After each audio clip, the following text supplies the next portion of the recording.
Hey there, welcome to SharkCast, a podcast dedicated to the greatest sporting club in the history of the world, the mighty Cronulla Sharks, playing out of the greatest stadium in the entire world. My name is Sam Shinazi, I'm an OG from 2015, and we are brought to you by Dyson Logistics, the Royal Motor Yacht Club in Port Hacking, and Jason Hawes at Cripps and Cripps Real Estate. And with me on the other end of the line is a awesome guy. His name is Josh Bolling. He's a long-time Sharkcaster, huge admirer of what the Sharks do on and off the field. He analyzes them very well, and that's mainly why he's here, aside from being a great bloke. And he likes heavy metal. He likes his girlfriend, Alex, and he's on his way to LA really soon. So, and Vegas, I should say. Josh, welcome back to your show, my friend. How are you going? Very well, mate. Getting very excited for the footy season, the trip, what's to come this year. That bug's really starting to scratch now. I'm starting to search Twitter for any sort of thing I can get my hands on for footy, YouTube shows, everything. It's all coming back now. I can't wait. Yeah, we're kind of into it now. I keep saying we're close, but I think we're just back into it now. So we're going to talk about everything that happened on the weekend, everything that's coming up this weekend, and a lot of news floating around the world, the Shark world, even as we speak, which is just crazy. But yeah, do everything that we like you to do. Subscribe, like, join, whether it's where you're listening, where you're watching, social media like Josh spoke about at SharkCast Pod and all the major ones. And if you want to get in touch, sharkcastpod@gmail.com, or you can DM us. And if you're looking at the little ticker below while you're watching, or if you're listening and you're a sponsor, you want to get involved, we're looking for more sponsors. The more the merrier, and you'll get exposure worldwide on the longest running Sharks podcast, one of the longest running rugby league podcasts, actually. And we will promote you like we do so proudly. So get in touch if you're keen. If you're not, totally cool. This is SharkCast Pod. Let's get into it, Joshy. We are into season 2026, and we lost the trial match. We lost 40 points to 6 out at Henson Park. Beautiful Henson Park. Quite a successful day. I believe it all went pretty smoothly, and interested to see what happens moving forward. Not sure if they're going to do it again with the Sharks or not, because they weren't the main promoters. Someone else promoted the actual event, but I'm sure that the Sharks enjoyed a lot of what happened, a lot of promotion, a lot of really good vibes before, during, and after the event. So congrats to all for that. But on the field, we did lose 40 points to 6. We had a late scratching in Liam Eisen, which we'll talk about a little bit later on. He didn't play in this trial match. And there was a bunch of regular first graders in the pack, but the rest of the team were either young or fringies, etc. And we got a good look at some of the guys coming through. Parramatta just came out of the trenches, guns blazing, Josh. Like they were grand final bound after that performance, and I'm not being disrespectful. Like, they were really good. They took it to the next level, and I'm not sure from the Sharks' point of view why we weren't there. Different strategy, different attitude. I don't really know. You know, I guess with a trial, you think you sort of ease yourself into the game, but the Eels just went shoop. So they mean business this year. What was your overall take and feelings on the game before we get into it a bit closer? Yeah, not overly concerned or anything. Like, I was just happy to watch, a Sharks jersey run around again, and you get your eyes on some guys that you don't get to see very often or many times a year. Like, everyone was really excited about, seeing like Gabriel and like McCulloch and Fatili, some of these guys, and obviously disappointing. I thought like the Parramatta just didn't give us a chance, really, like to get going at all. One observation I found, I could be completely right, we looked really small out there compared to the Para side. Like, it just seemed like a lot of our guys were getting manhandled and a little flustered at times. And I mean, to be fair, Parramatta named probably like a 60 to 75% first grade squad. Like, that back line was pretty much, besides Mitchell Moses, was pretty much what they're going to run out in round one. Yeah. And a couple of first graders, like Talangi and Dury and those kind of guys. Like, it was a pretty strong side.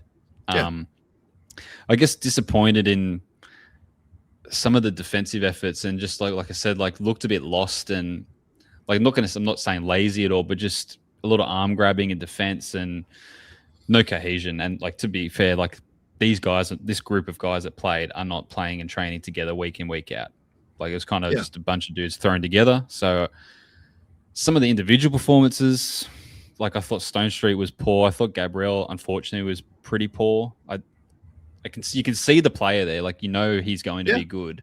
The pace is there. Like, he looks strong and stuff, but just defensive reads and attempts, wasn't really happy with that. And it's kind of put a bit of a black mark against his name for me for early year selection. I was probably would be keen to see him start if an injury occurred. Now I'm thinking it's got to be Hiroti who comes in first drop. Things like that.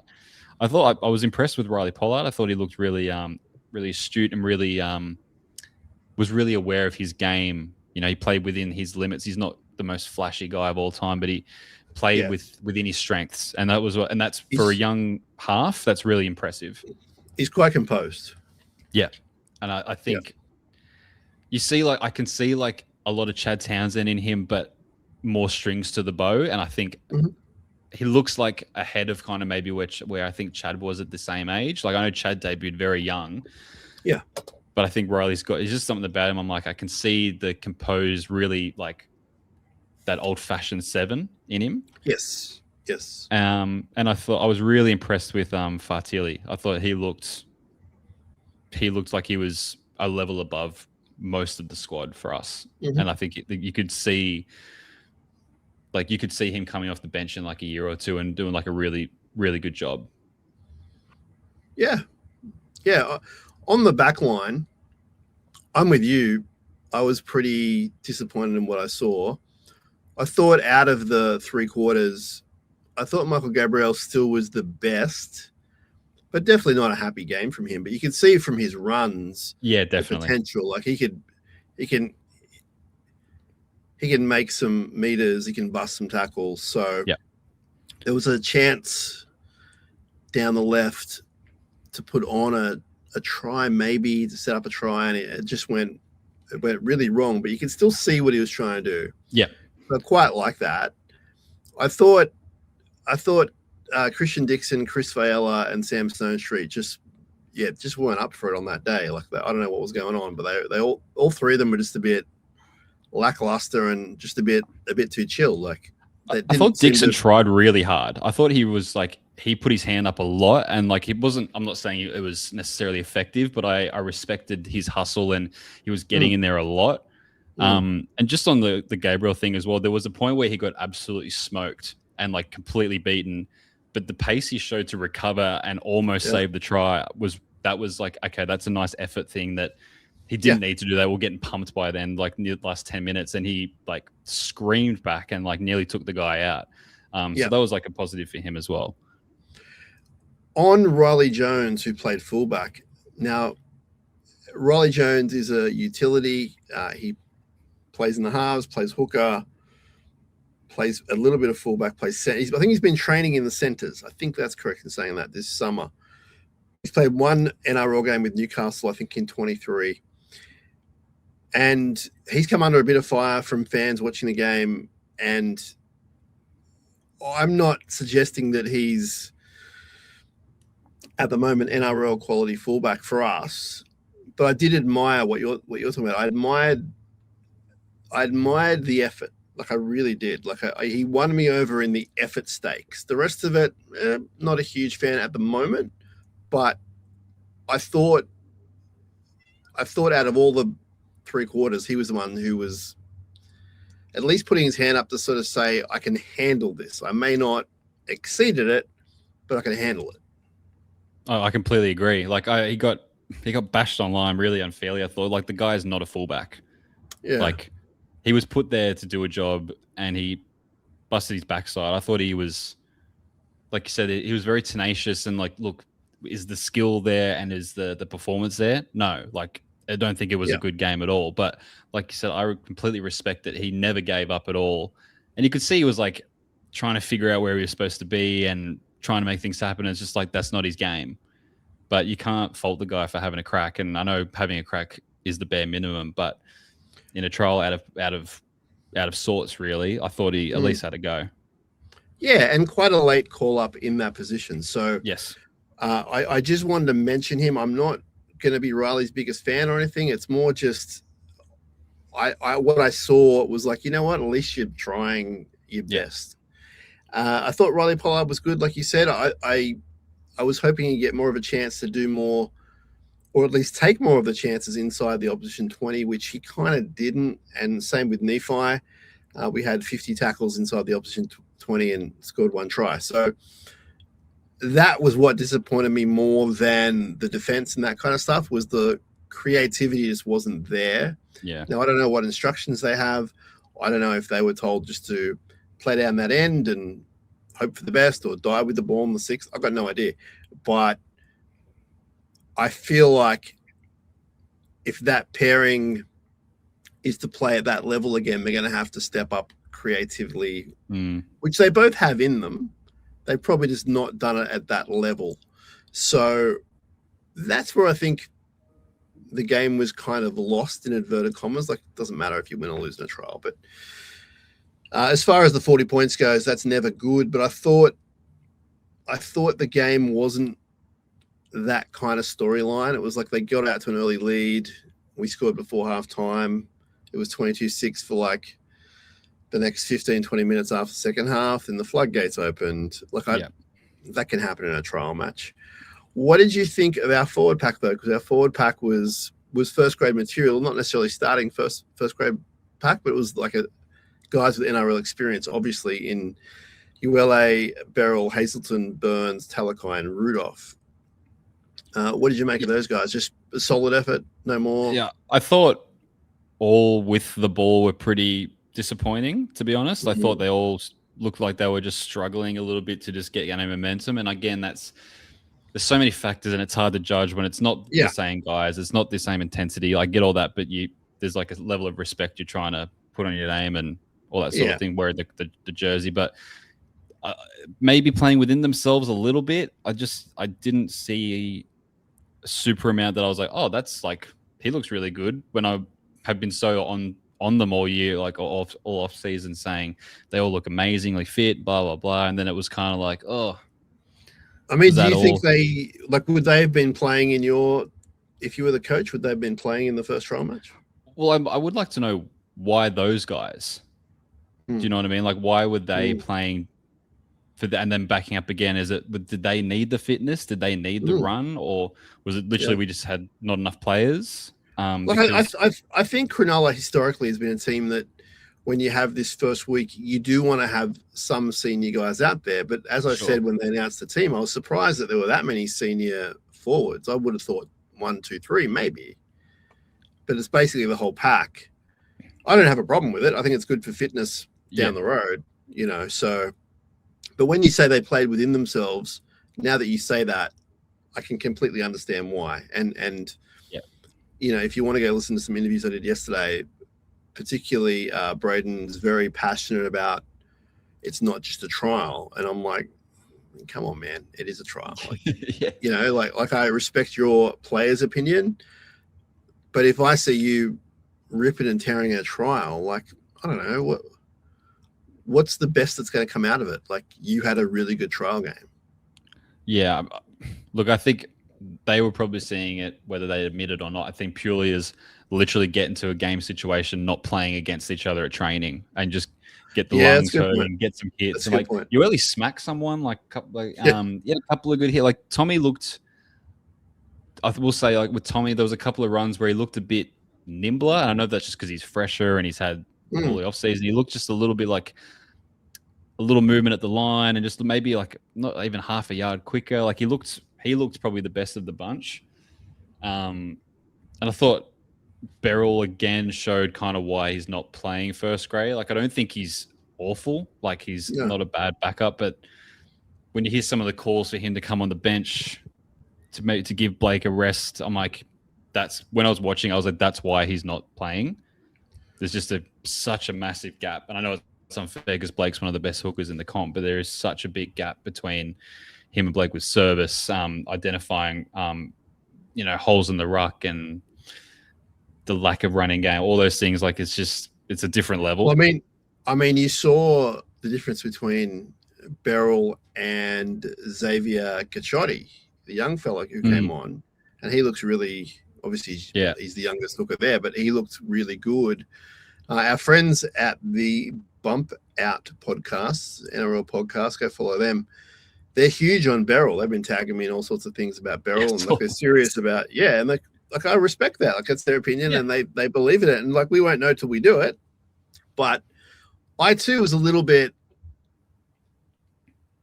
surprised that Beryl didn't take the opportunity more. Maybe he will this week, but I mean last week was when he had all the time. So, it wasn't horrendous or anything. Just there wasn't anything really there, and that can be said for a lot of the team, which was, I guess, frustrating because you watch Para, and Para looked like they're, as I said, grand final bound, and we just look like we're doing hit-ups, and maybe that's what they're instructed to do. As I said, I thought Fatili looked really good. I mean, I want to slow everyone down a bit on him because he is really young, but he definitely has it in him, and he was great. Like he was a guy who you could say, well, he took the opportunity, Brandy was loving him. Yeah, a lot of the press who probably would never have seen him play really, and he's very noticeable as you saw. He's massive, huge kid.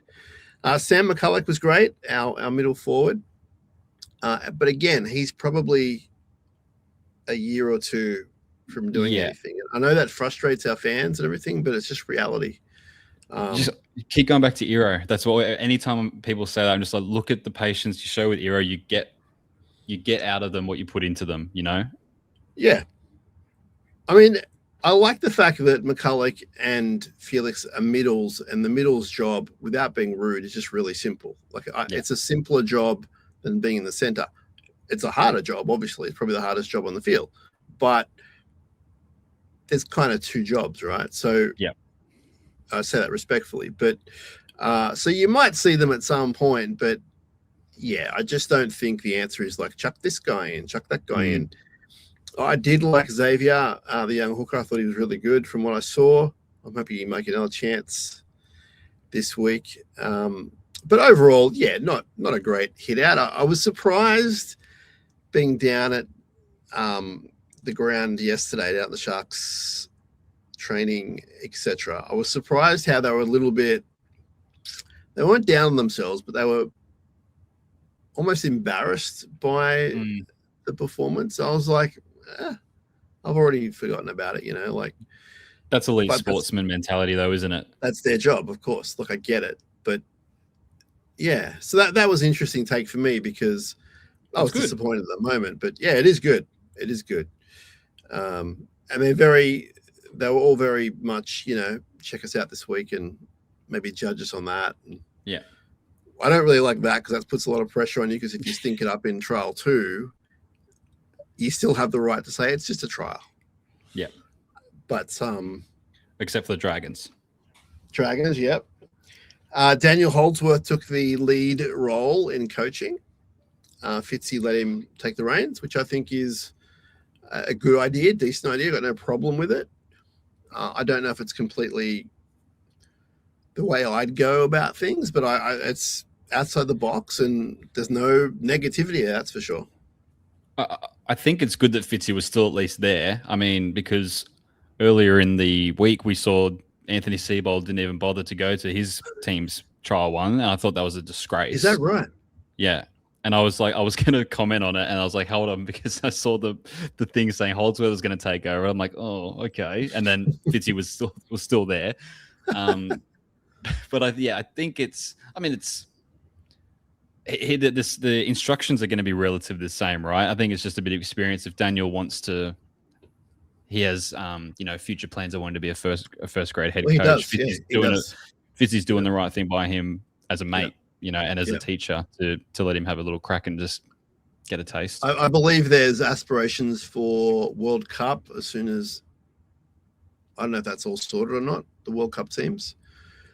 But I know he's definitely got aspirations to get higher than what he is at the moment down the line. So, well, he's seen his mate get a job. So interesting. I didn't know about the Manly fellow. That guy intrigues me, man. Wow, he's a wild cat. He won't be there for long. Now, Henson Park. What'd you make of that, Josh? You had that look on the TV to you, Henson Park. Yeah, it's awesome. I think when something's good in like the rugby league community, when kind of everyone gets behind something, like we've seen that with the Zach Lomax thing, right? And everyone loves Henson Park, and like the beer footy food festival sort of has like become this amazing festival of footy. Obviously, it's in the name. And then the only thing I have a problem with is I hope they just don't overdo a good thing. You know, it's like the once a year makes it special. And like this is going to be number 2. Are they going to get greedy and want to do 3 and 4 times a year and dilute the magic of it? I think last year they did 2 or 3 during the year. So I think so. There'll be 2 or 3 coming, I reckon. I was talking to a few people afterwards, and interesting the way the day was scheduled. And I wonder if whoever was in charge of that would have their time over, and they would maybe make it 3 games with the main game at 3:00, for example. Now, I know with TV and everything, the All-Stars game took the priority, you'd have to say, and that's fair enough. I get it. But there's ways around that too. You could have done it on the Saturday or whatever. But I wonder, because it was a 6:00 kickoff for NRL, and by that point, if you'd been there for 4 games, that's your 5th game. And if you're having a few tinnies, a lot of footy. Yeah, it's a lot of footy, a lot of just being outside, outdoors in the one place.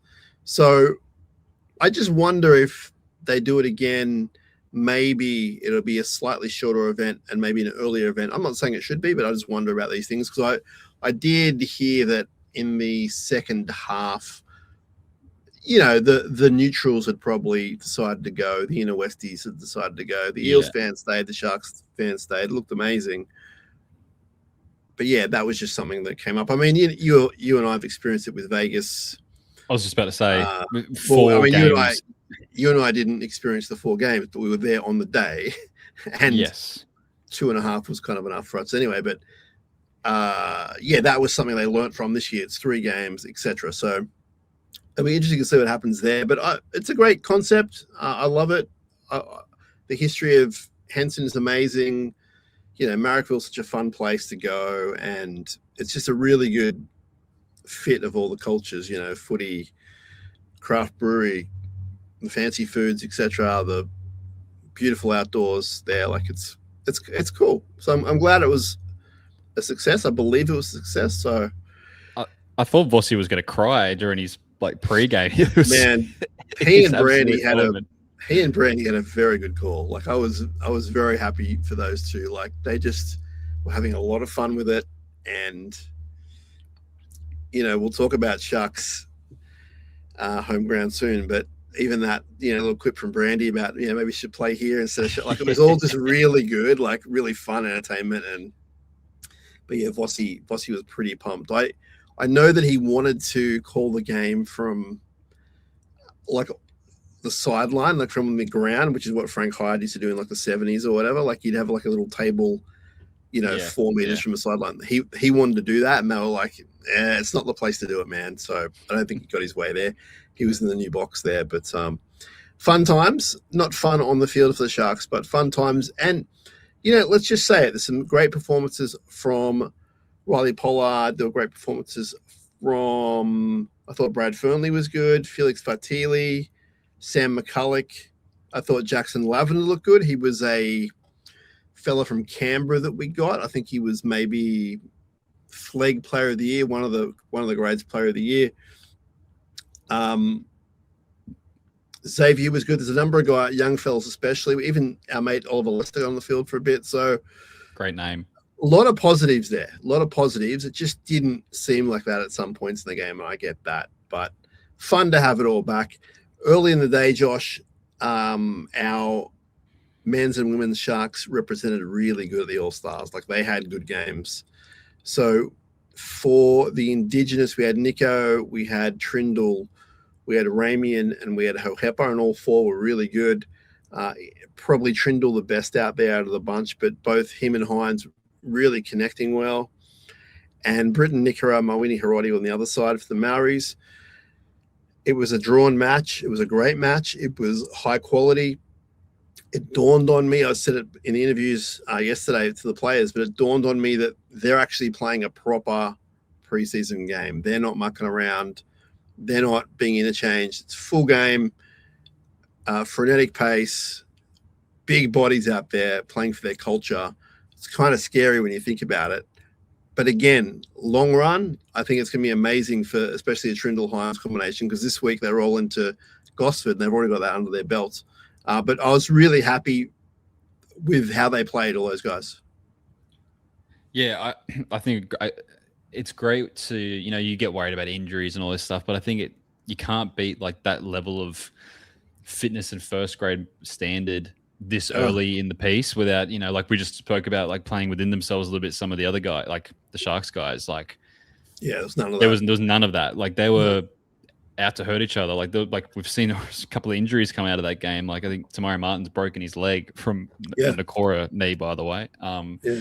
And like Nakora was busted on his face, and there was some great hits. Like one of the great tries robbed with Jaden Campbell scored a fantastic try from a Trindle dummy kick, and chip over the top. And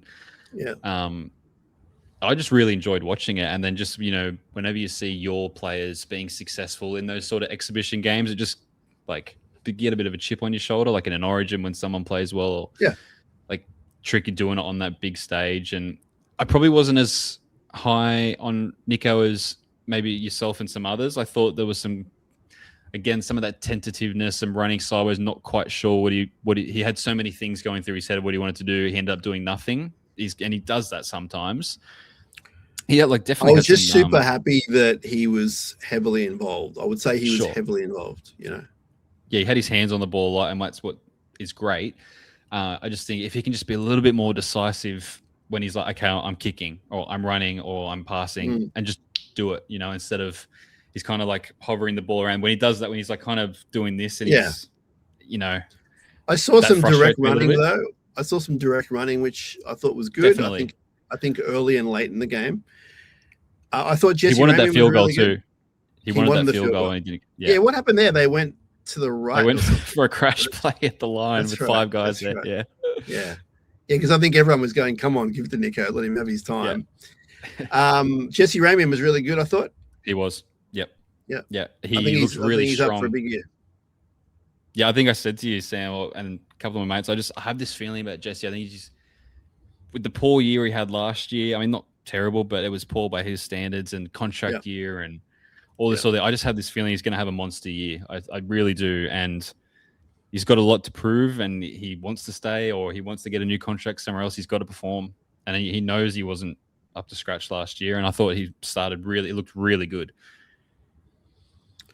Now, the women's game was awesome as well, and the Indigenous team won that. And we had Quincy Dodd, Jada Taylor, Caitlin Johnston-Green, and Rhiannon Byers playing for the Indigenous team from the Sharks. The game was pretty close. The Indigenous team were down for most of the game. They came back. They were winning by 2, and then Jada Taylor did her thing. She went, 80, 90 meters with an unbelievable solo try. Shades of what she did at Leichhardt. I think it was Leichhardt a few years ago. Not quite as out of this world, but still just remarkable. So great signs by her and by our Sharks women's players. They're down the track a little bit to play now. I think it's, July or June or something. So I think so, yeah. I think given the fact that they're out of season, I thought they all did really well. It was a good game, good quality game too. So that was great to see. And busy weekend for the Sharks men's and women's players. Kind of cool as well that on one side of Australia, you had a younger team playing, and then New Zealand, you had the All-Stars playing. It was cool. Like if you're sitting down in front of the telly and watching the Sharks that day, you've been pretty happy, I reckon. Yeah. Despite the loss at Henson, there was a lot of good signs coming out of there. And Joshy, I want to give a plug to our friend Danny. It's his birthday today, so I don't know when he's going to listen or watch this, but we're recording it on his birthday. So first of all, happy birthday. Danny runs a graphic design company called La Familia Art and Design. He's also part or runs the Shark Bite Collective. Shark Bite Collective's kind of like our friend Shark Cage, but more of an online kind of situation. So if you're on the Facebook, look up Shark Bite Collective. But I want to plug his graphic design because he's done something for me and for us, which you might see down the track on some merchandise because we're going down that road. And if you need anything like that done, get in touch with him. He values customer satisfaction, loyalty, and offers professional custom-made artwork, great prices, creatively, and yeah, he's just very passionate about what he does. You can find La Familia Art and Design on Facebook, and if you DM Danny and tell him that we sent you, that'd be awesome. So a little plug there for our friend Danny. Happy birthday, Danny.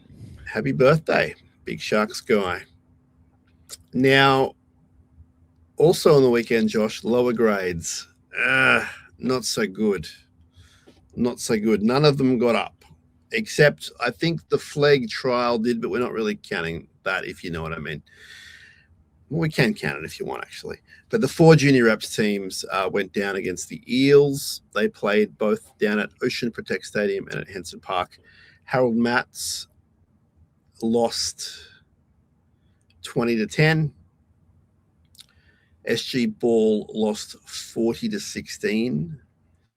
And Lisa Fiala Cup lost 32-6. Tasha Gale lost 10-6. So, yeah, it wasn't a good outing. And those seasons can be kind of short. So you want to, a few of those are 0-2. So you want to get a move on here. They do bounce back this week. They're playing at Hills Grammar on Saturday, an all-day event, 10 till 4 o'clock. If you can't get out there, it'll be on Bar TV, which you can subscribe to for not that much money. So that's what's going on there. Now, I also want to, while we've got you, Josh, I want to give a plug to our friend Jason Hawes, who I think you drank with about a year ago in Vegas. I think that's right. He was definitely hanging out with us. But Jason Hawes is the premier Sutherland Shire real estate agent. He works out at Cripps and Cripps Real Estate. He's been doing it for 22 years or more.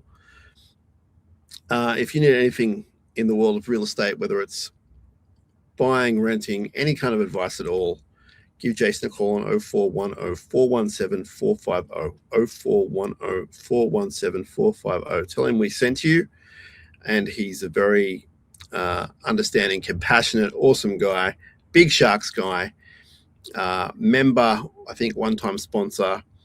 He helps us out a bit on the show as well, and he's going to hate me for saying this, but his daughter is now playing in the Lisa Fiala Cup. She's a playmaker, Josh, and you're going to be hearing about her, and we might leave it at that for now, but a great young talent. They're all very proud, as they should be.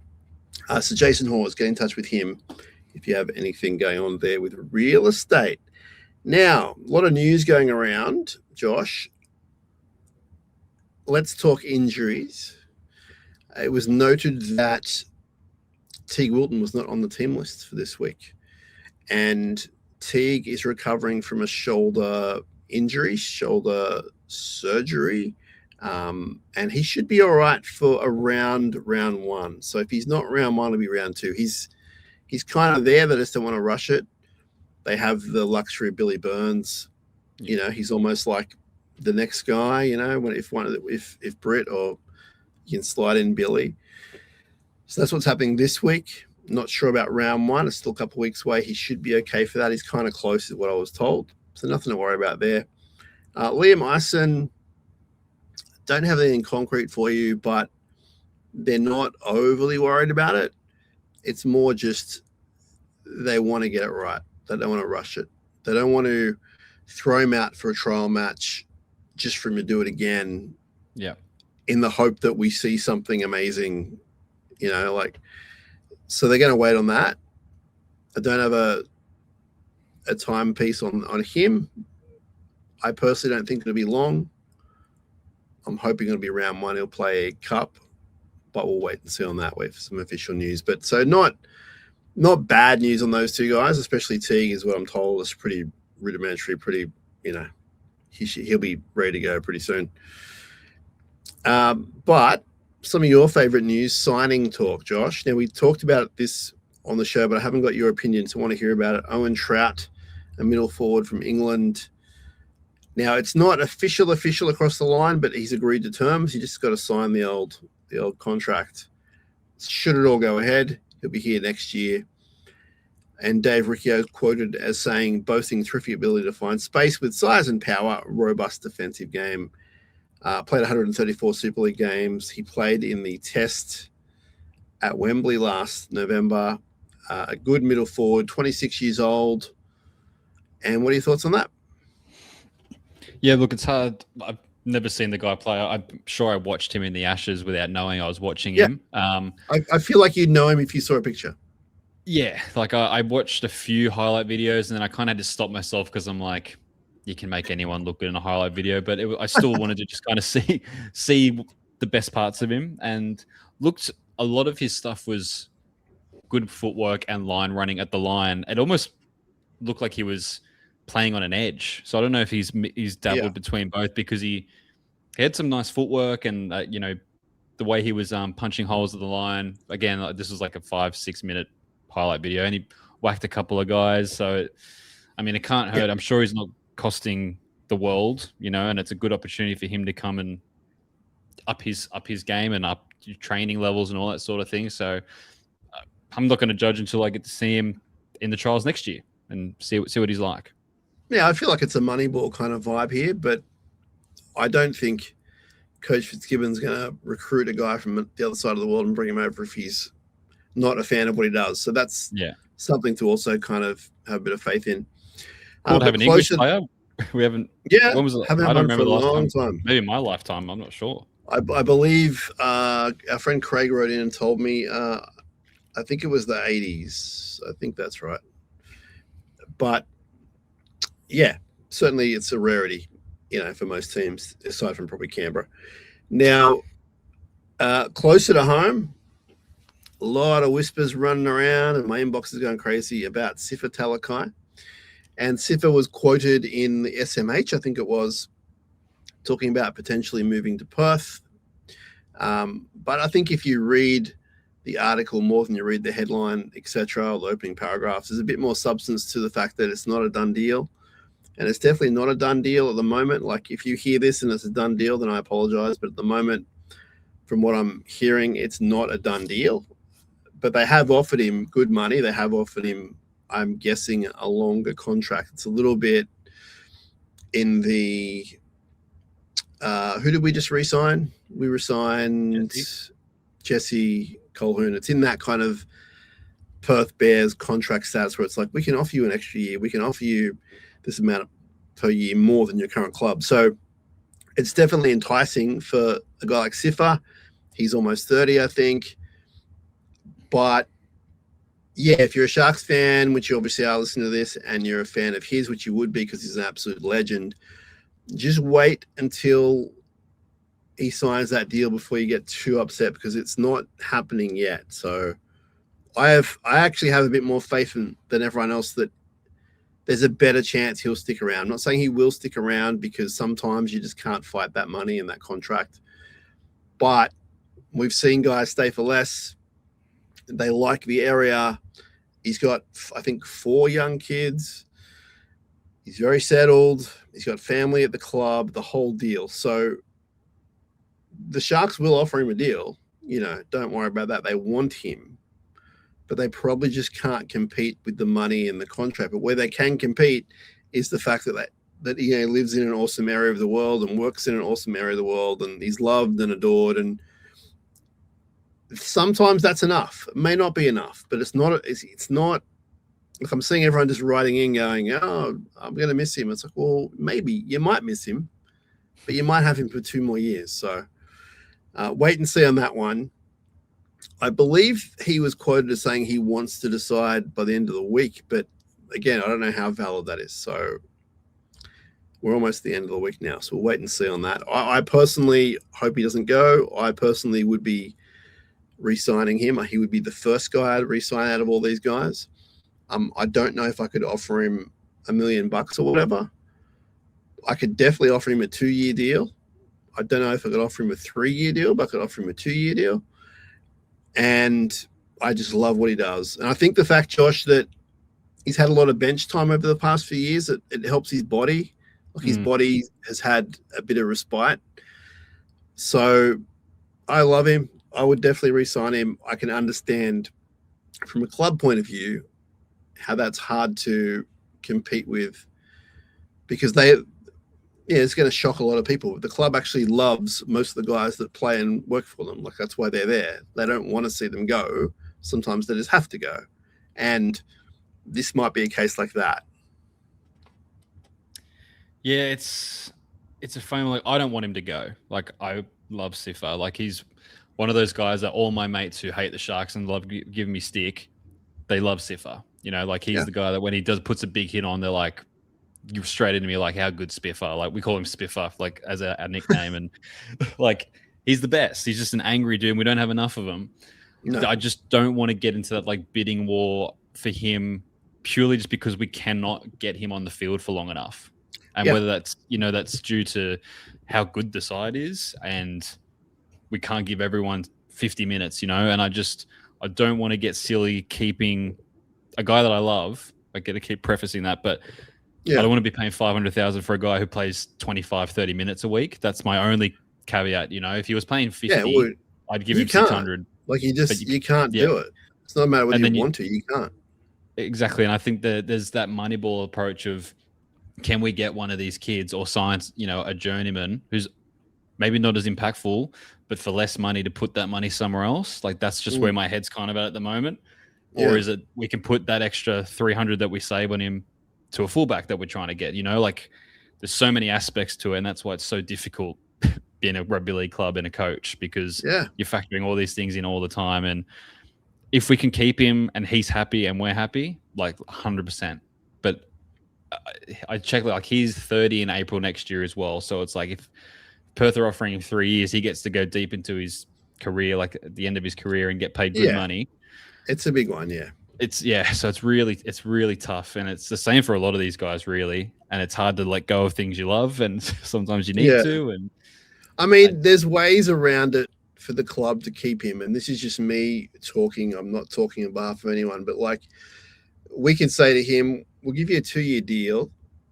It's going to be at this figure, but then we'll get you to England on some good money in 2 years' time. Now, okay, he might go, well, I don't want to go to England. Perth's a lot closer than England. I get all that. But from a playing career point of view, there's ways around this. Sure. Maybe even he goes to Perth in 2 years. I don't know if he doesn't burn any bridges or whatever. But it's just not a done deal as I type. Now, of course, I'm going to upload it, and then the headline will be Sifa's gone to Perth. I get that. That's how the world works. But at this point in time, he's still a Shark, and Josh and I certainly hope he stays one. The other thing is, Josh, it's going to become a really annoying thing for a lot of us, I think, is that we've got 17 guys off contract. Now, this week, and we're going to talk about them, we've got Sifa, Cam, and Toby already in the press talking or being spoken about. And then you see all the outcry from the fans, which is awesome, about, no, this guy can't go. No, that guy can't go. What are we doing? But then at the end of the year, when we lose a prelim, it might not be the same fan, but we have a fan base who says, man, we need some change. But then when you go to make the change, everyone goes, no, don't do that. Now, I know Sif is different, right? Because he's very special dude. Like, I get it. There's not many enforcers. We got 2 of them. They're both related to each other. We got 2 of them who are just very special angry cats. There's not many in the NRL, really. But so I get he's a bit different. But even with, like, Cam and Toby and whoever else is up next, there's going to be an outcry like, what are we doing? And it's like, well, you asked us to change the team. We're not changing Blake Brayley. We're not changing Nico Hines. This is where the changes are going to come. So that's kind of frustrating, I think, and it's going to get worse. It's going to snowball, and that's fine. That's footy. I'm not complaining. I'm just saying, like, it's kind of an interesting take from some people on what's potentially going to happen. It's incredible. So I've never thought about it like that, and you're right. And it's really annoyed me because you're 100% right. It's even in the media, they go, has this side played together too long? They're all getting old. They've all had their chance. And then, if Cam McInnes goes and signs with someone, they'll be the first ones going, oh, like they've just lost so much leadership. And it's like, you can't win. Like, really? You can't win. You cannot win. And that's okay. Yeah, that's really rattled me that you've said, because I have not thought about it that way. And now it's really ticked me off. So your man, Cam McInnes, has been linked with PNG for a little while now, and it's heated up a little bit. And I think he's made some sort of comment about how he wouldn't be against it, etc. And, I think that's a realistic thing. Like, we might lose Cam. I think he's still got, I think he's probably, I'm going to hate saying this kind of stuff, but I think he's one maybe major injury away from calling it quits, as in, like, if it was the same one, which I'm not going to mention for just to jinx it or whatever. But, he's still got footy in him, and he's a great competitor, great leader, obviously. Anyone would kill to have this guy in your club, no matter what the position was. So I have no doubt that PNG will chase him. And, again, like most of these guys I talk about, most of these guys have got families and kids, and there's a lot to consider. PNG is a whole different kind of kettle of fish with the living situation and that kind of thing. But we might lose Cam McInnes. Toby Rudolph has also been shopped around by himself. Now he's got a manager finally as well. So I think he'll get a deal where, if he doesn't stay with us, I think he'll get a deal somewhere else fairly easily. Like, props are, experienced props are hard to come by, whether he's your favorite player or not. Like, he's good at what he does. And I'm not suggesting we're going to lose him, but, out of all the guys, I think he'll get a decent deal. And he also obviously brings the off-field stuff with him, which is positive. A great guy to have around the club. So, wait and see on all that kind of stuff. But it definitely, the wheels of change have started turning, I feel, Josh. And it may not be as significant as what we think, as Fitzy hinted. Like, he said, we might keep a whole bunch of them, or we might not keep any of them. He's just not sure at the moment. But wait and see on that. But something else that really impacts us, the more we think about it, is the changes to state of origin and eligibility and that kind of stuff. And at first I just kind of scoffed and laughed and went, this is pretty silly and this doesn't really affect me. And then, of course, everyone said, well, Fonua Blake straight in. And I went, oh, no. We're losing him for 3 games or whatever it is, 1 game, whatever it is. But maybe a Britain Nickera. But this game of rugby league, as we call it, is just so fascinating because they just can't stop tinkering with stuff. Now, I'm not saying this is wrong. Maybe this is where they always need to be. I don't know. I don't have a strong opinion on it, to be honest. But I just love that you wake up one day and it's like, that guy and that guy, because of this reason, can play in that jumper. What are your thoughts? Sam, I'm an Origin guy. Like, I'm still like, I love it. And I'm a passionate blue who hates Queenslanders in Origin time. So I'm obviously ecstatic that the second. How do you feel about New Zealanders living in Queensland? During Origin time, it all counts. If you're from that state, you're out. Get out. Sorry. But when I wake up and I see that on my head, before I even saw anything, I immediately was like, okay, Adam Fonua-Blake's playing Origin. Sick. Yeah. Like, now the 2 best props in the game are partnering up together. That's going to be an awesome sight as a rugby league fan, spectacle-wise, to see those 2 guys who have never played together, from what I know, will now get a chance to play in the biggest 3 games of the year together. And I support that team. And I think it's exciting for Brit. Like, I always see Origin as an opportunity to grow as a player. Like, I'm not one of those guys that's like, keep them away, I want to be selfish. Yeah, you get better by being around the best players in the world and playing in that environment and in that state, those stadiums. And so I think it's a huge opportunity. I think Britt is a massive chance if he wants to play. The edges for Queensland are horrendous. They're middle forwards essentially playing edge. I think he'd be a massive shot, at least on the bench. Adam Fonua-Blake walks straight in, and he's already said pretty much that he wants to play. And there could be other guys, like Brady will be there anyway. Well, with the Reece Robson news that broke just before we started, that he's out for potentially 8 weeks. Yeah. does he have enough time to keep his jersey? He might have 3 or 4 games to play. I mean, if Blake is playing even 7.5 out of 10 every week for 10 weeks, then no. And he hasn't been less than 8 in like the past 2 years. But I think Blake's walking in, man. I really do. Which is again super exciting. Yeah, no, I get all that. I mean, I'm not going to take back my feelings on I don't believe in a lot of that stuff, and it's a very selfish point of view. But you're 100% right in saying it makes them better and the experience. I completely agree with that. I completely am happy for the acknowledgement, the reward, the money, the accolades. Like, you become a legend. I love all that stuff. It's just that physicality that worries me every time they touch the ball. But yeah, you're looking at Blake Bradley. You're looking at Fanua Blake. Definitely, Britain's definitely in the mix. He's not a shoe-in, but he's definitely in the mix if he wants to play for them. I don't know if we've heard that. That's right. Yeah, that's right. Does this affect? I know it won't affect him this year, but does this affect Mulatalo or not? No, he can't play. He still can't play. So that's why I don't think it's a huge.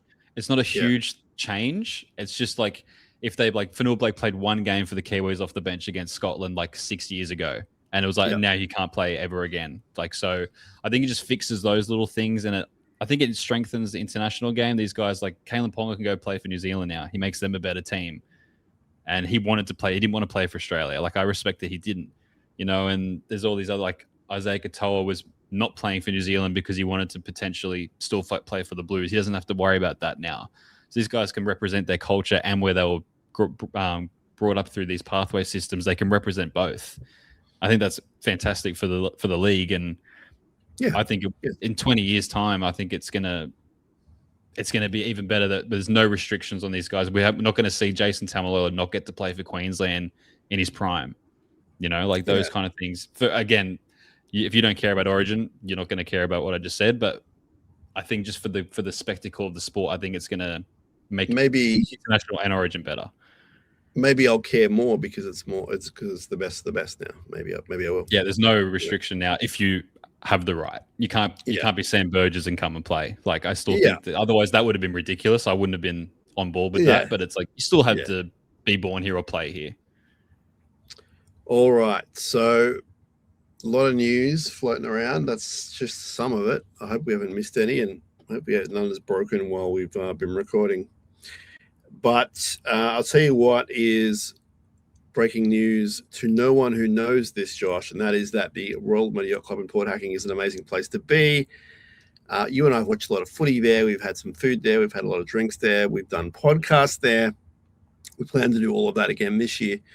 But for those who don't know, it is just one of the great places in the Sutherland Shire, the Royal Motor Yacht Club in Port Hacking. You can get in touch with them, 9523-9300, 9523-9300.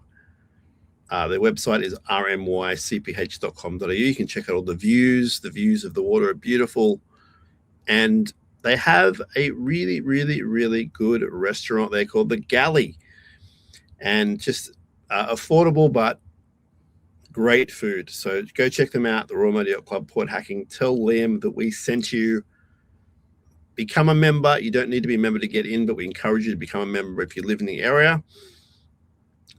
And that's what's going down at the Royal Motor Yacht Club in Port Hacking.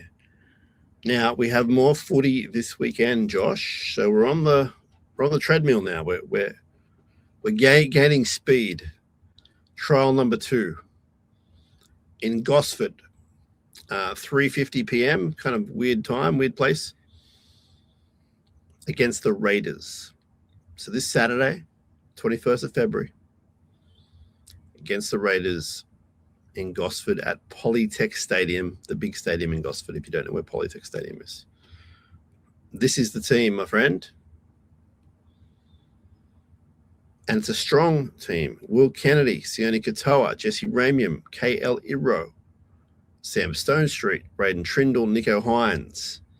Your pack is Fanua Blake, Blake Brayley, Tall Tom Hazelton, Britton Nickera, Billy Burns, and Jesse Colhoun.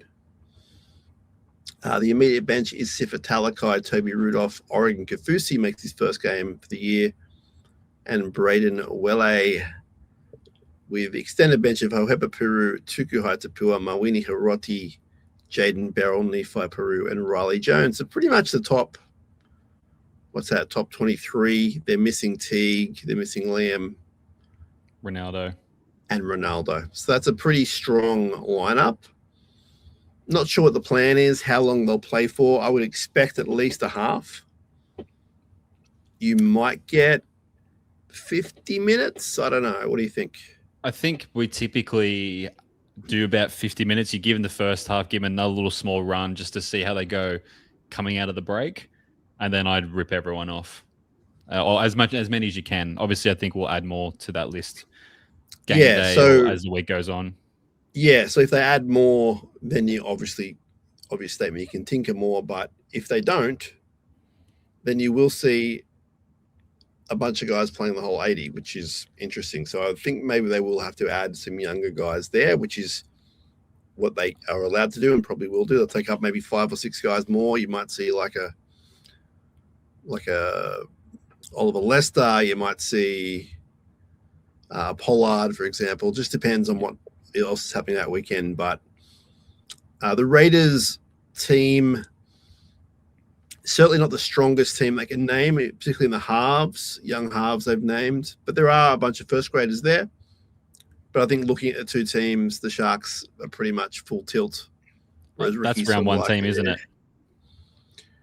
In my opinion. I think the only question mark, and I say this just from my own thought, the question mark might be on Sam Stonestreet. Might be. Like, I feel like if he has an absolute stinker, then you can ask the question. If he comes out and he's 7.5 out of 10, scores a try, I'm cool. I'm not saying he shouldn't be starting, but I was really unenthused with what I saw last week. If he plays like he did last week, I don't think you can pick him. But then I'm like, do I want Hiroti on the wing again? I don't know. I know. And I've seen guys in lower grades. So I'll say the trial wasn't, how do I put this? We didn't play the trial up to a first grade standard, right? Like, it looked like some of the guys were just going through the motions for whatever reason. Whether they were or not, I'm not sure. But for example, I've seen a Stonestreet in second grade and you go, and you chuck him in first grade and he actually looks pretty good. And it's the same with KL. A lot of these guys, if the occasion isn't there, they don't tend to lift for whatever reason, whether it's on purpose, not on purpose, but whether it's psychological or not, I'm not sure. So I'm not saying, I think Stonestreet's got the inside running, absolutely. Sure. But if there was one change, that would be it. But I don't know where you'd go with that. That's the issue. Like, if we had a more capable option or someone I trust, and Hiroti's nearly there for me, I'd be probably doing it because I mean, everyone knows I'm not the biggest Stonestreet fan. Like, I still think there's plenty of growth in him. He's still young, all that sort of thing. But it's just, I haven't seen enough to suggest that he's probably at first grade standard consistently yet. And kind of, again, we saw that. I was like, I'm really willing him to prove me wrong. And I want to be everyone just smashed me. And I was an idiot. But I'm just still seeing the same things that we've kind of seen for a year and a half now. And again, look, he's still young. He's learning. I get all that. But at the end of the day, when you picked from first grade, there's a standard that you have to reach. And I'm just not seeing it. So I was very insistent on the fact that I wasn't going to rip anyone apart from what I saw last week. And I said this after the fact, not before, but after the fact, because of all the circumstances. It was the first game of the year. It was a trial. None of them are trained side by side, etc. So with Stonestreet, he's still in that mix from last week where I'm not going to put a line through him because, the future of rugby league, Michael Gabriel was as bad as what Stonestreet. They were all in the same category, right? That's my point. They're all in the same category. I think if Sam comes out and does the same thing this week with our superstar lineup, and the superstar lineup are all, where we want them to be, and he's not, then you got a problem. But I don't think that's going to be the case. I just think if there was one change, that would be it. No, and of course, like we've got to deal with it because we know Ronaldo is going to miss 17, 20 games. So like we've got to make it work essentially, or we have to go, okay, do we give him 5 games and say this? Give us what you've got, or we go, this isn't working. He needs to go back and let's put Hiroti and he'll do a job, like to the level of, or maybe slightly higher. Like I hope he comes out and scores 3 tries and I go, yep, sweet. Let's have him round 1. I think I don't know if he's going to score 3 tries, but the more I think about it now, I think he will be starting, and I think he will lift given the caliber he's going to be playing with, and whether he should have to or not, like he should have been maybe one of the stars last week. That's gone. Like the week's gone. Trial number 1 is over, so it's all about trial 2. I think they trust him. I think they definitely trust him, like to do a job. And if you give him space, like no dramas, like he's going to score. If you think about it, in his first grade career, overall, it's been more good than bad. Definitely. And for a guy who's played 10, 15 games, then I can't ask for. I mean, I can ask for more, but I can't be unhappy with that. So, I think he just has to go out there and be a 7 out of 10, and he'll get the job done. Anything less, I think at least the question will be asked. But I don't know if I want my boy Hiroti on the wing yet. We've seen him out there. I think Sam's got a lot more going for him as a winger than what Hiroti does. He does. And I think Sam is definitely a confidence player. Like if he takes that first bomb of a game, like he tends to kind of be able to ride it out, but the snowball can come really quickly with him. And look, it can for Katoa and can for Ronaldo. They've all, like, that's the wing. That's, you live and die by that as a winger. Absolutely. So like, I'm not going to death ride him, even though it kind of seems like I do sometimes. Like I want him to be amazing. Like I want that.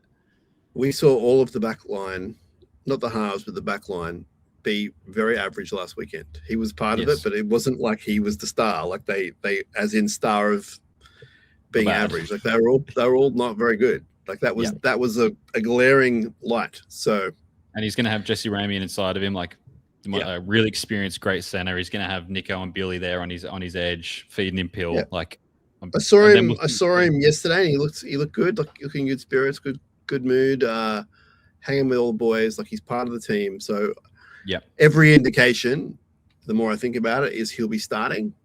But I think everyone, including himself, probably would want to see a lifted performance this week against the Raiders. I think the only other spot that would be up for grabs is Billy Burns snagging a bench spot, because obviously he's starting with Teague out. But if Teague's there round 1, like I've got the Billy Burns fever. Like I'm really high on him just from the end of what he did and the confidence he plays with and the energy, and like he pumps me up watching him play. Like I think he knows like this was his last chance, and he's riding the wave of it. And I'm with him now, and I really want him in the team. I'm just trying to rack my head around how he gets in there, and he'll be on the 6-man bench. Like we haven't seen that really in effect yet. Yeah. So like he will be there, and I just don't want him to miss out. Really. I'm racking my head around what sign you're going to have when you go to the game. Fever Burns, or like Burns fever is good as well, but somehow getting like the fever because you're so hot, you're burning up. So his Instagram handle is fantastic. Have you seen it? But is it Burn and Toast or something? Billy Burns is toast. Yeah, or something like that. He's a good lad. He's a real character. If you haven't met him, if you ever down Shark Parks this year, everyone go say hello to Billy Burns. He's a real character. Real, like sort of country vibe. Cool dude. Cheeky. Yeah. Yeah, there's a lot more to the Billy Burns package than what we probably thought when we bought him, which is awesome. Yeah. Hey, Joshy, we got a split. Thank you for your time. Really appreciate it. Now, we may not talk to you again on the show. We never say never before you go to America. So have a great time, have a safe time, have a fun time. And I mean, I'll try and call in, even if it's off the phone for a little bit if you're doing a show or something, or if you're doing it live. I'll try and jump in and show you around where I am. Yeah, we'll keep in touch. Absolutely. Of course. If we don't talk before you leave, have a great time. Have a great safe trip. Thank you. And Appreciate don't it. forget to delete all your tweets and stuff about America, because you're not going to. Yeah. All right. This has been SharkCast Pod. We appreciate you all. Thanks so much for all the love this week and weeks gone by, months go by, years gone by. Lots of stuff out there for you to consume. We hope you love consuming it. We love producing it for you. More to come. You can be rest assured about that. SharkCast Pod, I've told you to plug everything. I've told you to follow us. I've told you to send money our way as sponsors. Get in touch in all seriousness, because we are looking for more the merrier. So bring it on. Can't wait for this year to just keep on going. On behalf of Josh Bolling and I, up Cronulla. Let's go.